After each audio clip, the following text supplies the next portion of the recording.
Welcome to our weekly mini session. Each week, we will deliver a bite-sized workshop on hot topics. This workshop will be live on our main Facebook page, as well as our certified teachers group. We will also have it recorded so you can reference all of our previous topics on the AcroDance Resource Center. Be sure to let us know where you're from in the comments below. Today's topic is how acro differs from gymnastics. We have special guest teacher Wendy Holmquist with us today. Wendy is an acrobatic arts examiner and has been involved in dance for 48 years. She is a studio owner, and alongside her daughter, they love to see their students achieve skills safely and technically correct. Their studio has been doing acrobatic arts exams since 2013 and have even had students complete the acrobatic arts graduate study program. Wendy, take it away. Good morning. Thank you, Marie.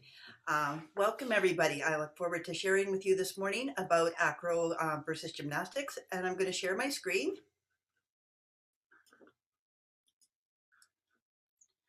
And open up.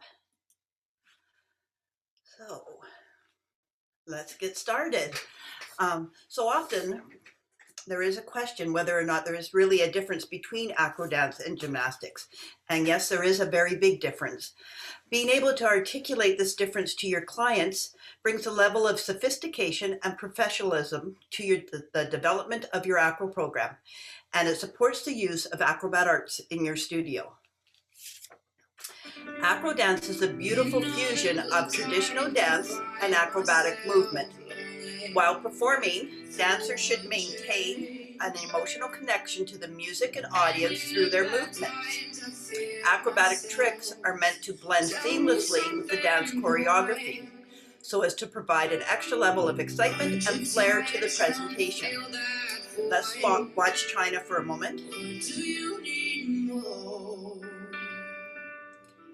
As you can see, she moved into that acro pass with a little preparation at the beginning and right back into her dance performance. China continues to maintain an emotional connection with the audience. Her purpose here is to tell the story and portray the feeling of the song. Again, with this next acro pass, there's very little preparation in and out of the routine. Whereas the gymnastics floor routine is the one apparatus that allows for personal expression and is choreographed to music like AcroDance. This is where the similarity ends, however. It must cover the entire span of the floor and include a number of required movements. Most gymnastics routines have 4 tumbling passes. These passes demand power and stamina.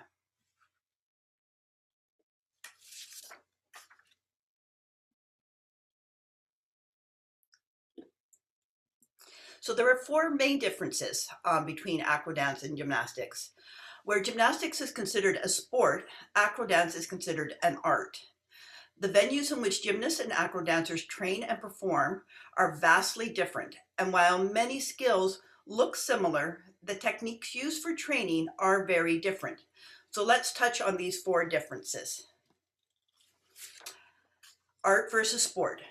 So acro skills comprising of balances, tumbling, and contortions, when executed with grace and long lines and infused into a lyrical, contemporary, or jazz routine with the minimal obvious preparation and seamless transitions before and after a trick, while embracing the feeling, spirit, and character of the performance, creates the art of AcroDance.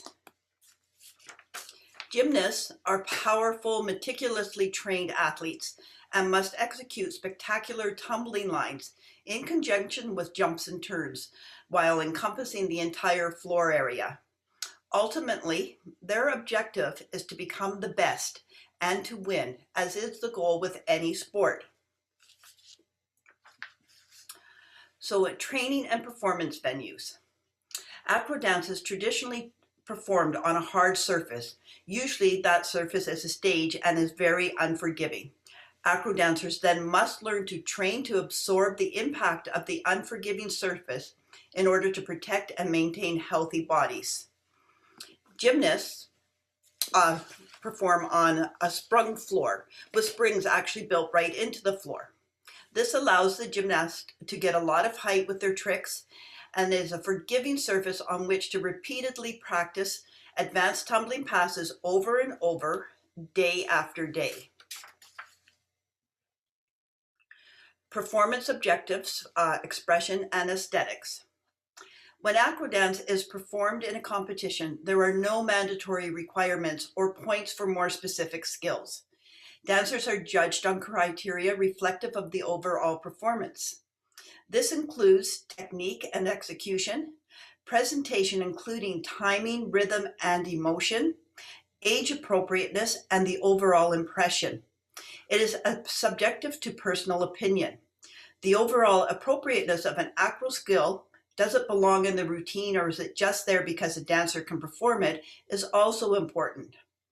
Whereas the objective of gymnastics floor routine is to be hard-hitting with advanced tumbling lines executed with power and precision and sticking the landing to perfection. Gymnasts are trained to be highly competitive, learning a series of mandatory skills which are rated by levels of difficulty for scoring, and where every fall or wobble is a deduction to their overall score. Both acro and gymnastics require a high level of training, passion, and dedication to safely reach the status of an elite athlete or performer. So, technical variances. Although many skills look similar, AcroDance must use different technique to train their dancer to safely protect their bodies. Due to the unforgiving floor, dancers must train to get the necessary lift from their bodies to safely make their tricks look light and effortless. The dancers aim to engage their audience at all times, and they consider the transition steps and the placement of their arms constant engagement to enhance the artistic process. Whereas in gymnastics, because of the rebound of the floor, it is the nature of the sport to get optimal value of the performance. They utilize the large performance area and drive into the sprung floor. The gymnast then gains the power and height to complete the complex tumbling lines. So often as dance teachers, we get the questions whether or not our dancers should go to gymnastic clubs for summer programs. Parents and dancers are always looking to fast track to the wow skills and will seek out other avenues to get there.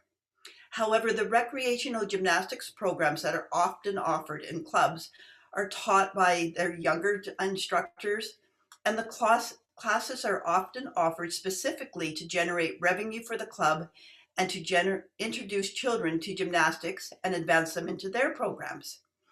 A mini session in gymnastics summer program could undo much of the work and training your dancer has done so far, possibly setting them back months to undo the incorrect technique or bad habits they may develop during this training.